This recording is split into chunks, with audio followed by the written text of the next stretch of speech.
irmãos do IPCA, nós entramos hoje no nosso dia, chegamos hoje no nosso dia 234 de Maratona Bíblica. E o objeto de estudo hoje é o capítulo 15 do Evangelho de João. Capítulo esse que eu estive pregando no domingo passado na IPCA. E o que tratamos aí no sermão é basicamente o que irei tratar então neste momento de Maratona Bíblica. O capítulo 15, ele dá sequência ao que nós falamos no dia de ontem. Aquele bloco, capítulo 14 a 17, que compõe os últimos momentos de Jesus Cristo com seus discípulos, as últimas instruções do Mestre com seus discípulos. E o capítulo 15 é um capítulo que basicamente vai falar de frutos. E o Senhor então vai dar algumas explicações aos seus seguidores, aos seus discípulos, sobre como deveria ser a frutificação deles. Primeiro, dos versículos de 1 a 3, o Senhor vai nos mostrar que aquele que está no Senhor, esse será com certeza, em certo aspecto, disciplinado. É necessário a disciplina do Senhor, é necessário, como é tratado aqui, a poda do Senhor para que o cristão venha produzir. E olha o que ele diz: vós já estáis limpos, no versículo 3, pela palavra que vos tenho falado. No versículo anterior, versículo 2, ele vai falar: todo ramo que estando em mim não der fruto, ele o corta, e todo o que dá fruto limpa, para que produza mais fruto ainda. É muito claro o Senhor está falando: olha, aquele que está em mim, esse dá fruto. E por dar frutos, para que venha dar mais fruto ainda, o Senhor acaba por podá-lo. Ou seja, o Senhor tem que trabalhar na vida dele. E o fato é, meus irmãos, nós só produzimos algo na casa do Senhor, ou algum fruto espiritual, porque o Senhor tem trabalhado em nós através da sua palavra. Mas, versículo 4 ao versículo 6, o Senhor vai falar sobre a dependência que o servo do Senhor tem que ter nele. E aqui é interessante que ele vai falar: olha, permanecer em mim e eu permanecerei em vós. E ele fala mais forte ainda: como não pode o ramo produzir fruto de si mesmo, se não permanecer na videira, assim nem vós o podeis dar, se não permanecerdes em mim. E o Senhor deixa muito claro nesse texto que Ele é a videira. O Pai é aquele que cuida da videira. E os discípulos são os ramos dessa videira.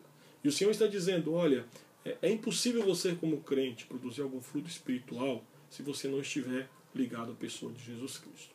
E ele é mais enfático em dizer o seguinte: assim como é impossível um ramo cortado do caule, cortado da videira, produzir frutos, é impossível um crente produzir frutos se não estiver ligado e enraizado na pessoa de Jesus Cristo.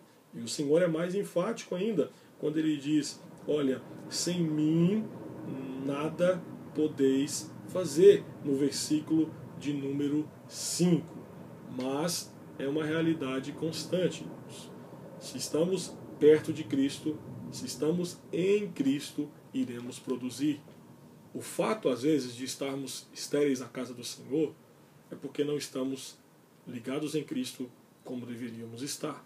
Mas o Senhor ainda vai falar dos versículos 7 até versículo 11 sobre o compromisso que o crente tem que ter com a palavra do Senhor.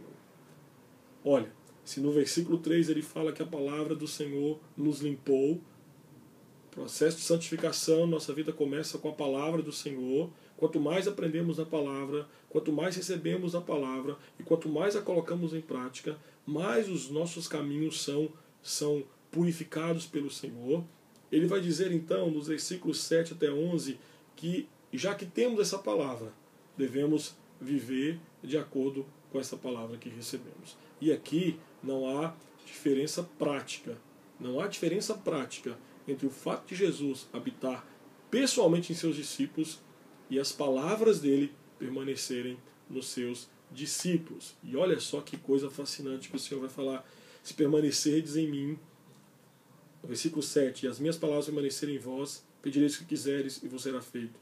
Nisso é glorificado meu Pai, que deis muito fruto, e assim vos tornareis meus discípulos. Como o Pai me amou, também eu vos amei, permanecei no meu amor. Se guardares os meus mandamentos, permanecerei no meu amor, assim como também eu tenho guardado os mandamentos de meu Pai, e no seu amor permaneço. Tenho-vos dito essas coisas para que o meu gozo esteja em vós e o vosso gozo seja completo. O Senhor, ele é tão enfático sobre a necessidade do cristão praticar a palavra de Deus, que Quando ele usa o termo guardar e permanecer aqui no grego, a ideia é justamente de experimentar algo, de deixar ser conduzido por algo.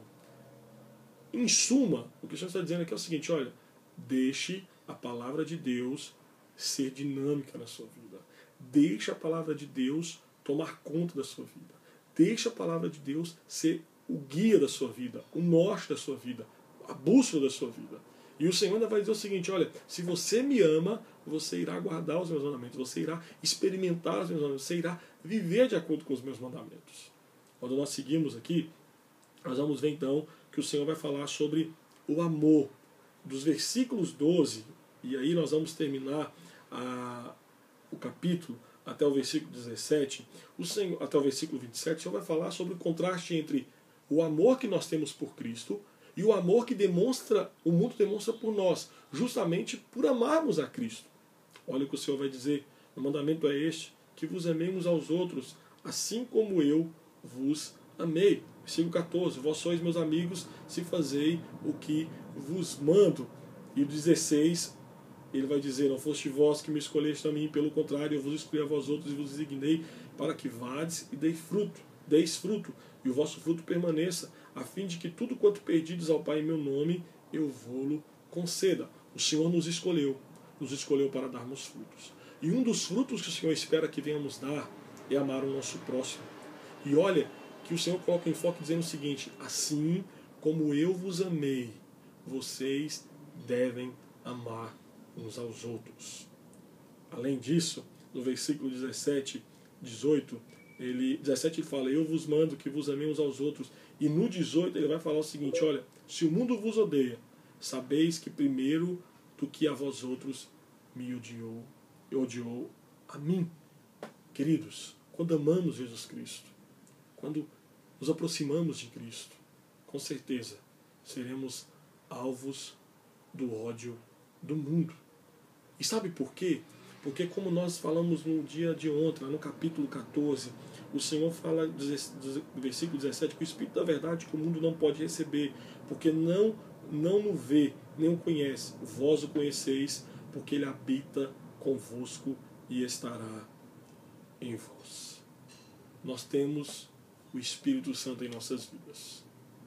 Nós temos todas as condições de gerar frutos na casa do Senhor. E um dos frutos que o Senhor espera que venhamos gerar, primeiramente, é amá-lo sobre todas as coisas, é estar ligado a Ele, é estar apegado a Ele. Outro fruto que o Senhor mostra que iremos produzir é justamente viver em conformidade com a Sua palavra, é ser dirigido pela Sua palavra. E isso irá ser demonstrado na forma que iremos tratar uns aos outros. Se amamos uns aos outros, estamos produzindo frutos na casa do Senhor. E se o mundo olha para nós com olhar de ódio, de repulsa, com olhar de que não nos aceita, e não aceita aquilo que temos falado, que temos pregado, que temos ensinado, é demonstrativo de que estamos produzindo frutos na casa do Senhor. Oremos ao Senhor. Senhor, obrigado porque não fomos nós que escolhemos o Senhor, mas o Senhor que nos escolheu. E o Senhor nos escolheu para darmos frutos na Tua casa. E pedimos ao Senhor que nos ajude a colocar em prática a Tua palavra, viver a Tua palavra e ser totalmente dirigido por ela. Nos ajude a amar os nossos irmãos, independente dos seus defeitos, suas falhas, e que possamos demonstrar este amor pelos nossos irmãos ao mundo inteiro. E o fato do mundo nos odiar, Senhor, que o nosso coração possa se confortar na certeza de que se o mundo nos odeia, é porque temos vivido em conformidade com a Tua palavra.